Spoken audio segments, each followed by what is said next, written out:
Реконструкция 16 аэропортов Якутии начнется уже в следующем году. Цена вопроса – 37 миллиардов рублей, заявил нашему телеканалу первый заместитель председателя правительства республики Алексей Стручков. Напомним, этот вопрос попал в новый указ главы региона о социально-экономическом развитии. Среди других инфраструктурных проектов – мост через Лену, строительство федеральных автомобильных дорог Вилюй и Колыма. По словам Стручкова, быстрее всего необходимо создать инфраструктуру для реализации инвестиционных проектов.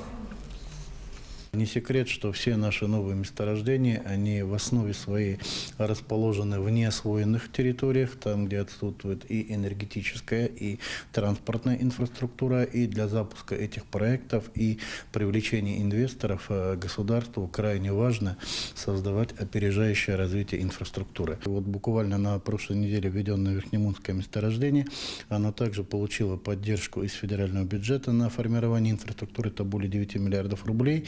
И это направление, оно будет осуществляться и в дальнейшем.